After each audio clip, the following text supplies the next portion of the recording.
Film Nagar building కూలిన ఘటనలో తీవ్రంగా గాయపడ్డ 8 మందికి ప్రాణాపాయం లేదని అపోలో వైద్యులు చెబుతున్నారు.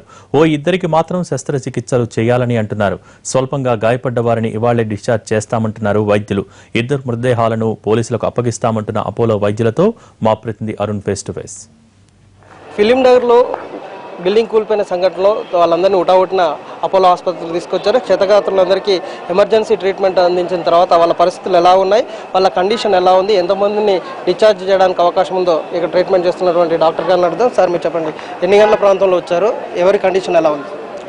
ఇట్స్ వెరీ అన్ఫార్చునేట్ ఈవెంట్ అండి. హాస్పిటల్కి 12:50 ప్రాంతంలో కాల్ వచ్చింది. ఇమీడియట్గా మనం కోడ్ రెడ్ అనేది అలర్ట్ చేసాం, ఎందుకంటే మాస్ క్యాజువాలిటీస్ ఉన్నాయి కాబట్టి కోడ్ రెడ్ అనౌన్స్ చేయడం జరిగింది. Immediately ambulances were discharge along with doctors and paramedics. We have received టోటల్గా మనకి 10 పేషెంట్స్ వచ్చారు ఇక్కడ హాస్పిటల్కి. 10 మందిలో ఇద్దరు చనిపోయిన కండిషన్లో వచ్చారు. It's very unfortunate again. 2 people we couldn't do anything, they are brought dead. 8 మందిలో ఇద్దరు మేజర్ ఇంజురీస్ ఉన్నాయి, వాళ్ళకి లింబ్ ఇంజురీస్, చెస్ట్ ఇంజురీస్ ఉన్నది, వాళ్ళకి ట్రీట్మెంట్ నడుస్తున్నది. ఇంకా మిగతా 6 మందికి మనం మైనర్ ఇంజరీస్ అనుకోవచ్చు, వాళ్ళకి ట్రీట్మెంట్ జరుగుతున్నది. ఐ థింక్ మిగతా 8 మంది కూడా కండిషన్ బాగా డిశ్చార్జ్ చేసే పరిస్థితి ఉన్నది. మరి అంటే ఇద్దరు చనిపోయారు కదా సార్, వాళ్ళని ఎవరికి హ్యాండ్ ఓవర్ చేస్తారో, ఇక్కడ నుంచి పోస్ట్ మార్టం ఇక్కడ జరిపిస్తున్నారా బయట జరిపిస్తారా? ఇది ఈ ఈవెంట్ మెడికల్ లీగల్ కేసు కాబట్టి మెడికల్ లీగల్ రిజిస్టర్ రైజ్ చేయడం జరిగింది వీళ్ళందరికీ.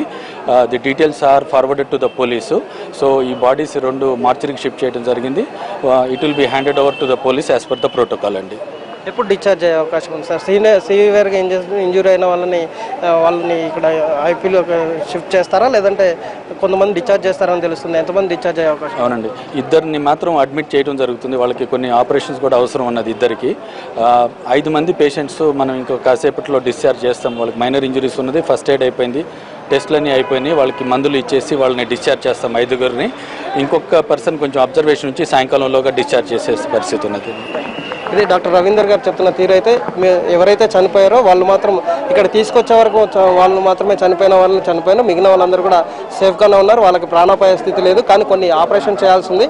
ఇద్దరికి మాత్రం మేజర్ ఇంజురీస్ ఉన్నాయి కాబట్టి వాళ్ళకి సరిపడా చికిత్స అందించి వాళ్ళని అందులో ఇక్కడ హాస్పిటల్లోనే ఉంచుకోవడం, అలాగే కొన్ని శస్త్రచికిత్సలకి ప్లాన్ చేస్తున్నామని చెప్పారు. మరోవైపు ఎవరైతే మామూలు దెబ్బలతో ఉన్నారో వాళ్ళందరికీ కూడా తాత్కాలికంగా ట్రీట్మెంట్ ఇచ్చేసి ఈ సాయంత్రం కానీ రేపు కానీ అధికారుల సూచన మేరకు డిశ్చార్జ్ చేయడానికి ఏర్పాటు జరుగుతున్నాయి. ప్రాణాపాయ స్థితి ఇంకా ఎవరికి లేదని చెప్పేసి తేల్చి చెప్పడం జరిగింది. Camera Ratnababu, Arun Kumar, NTV, Hyderabad.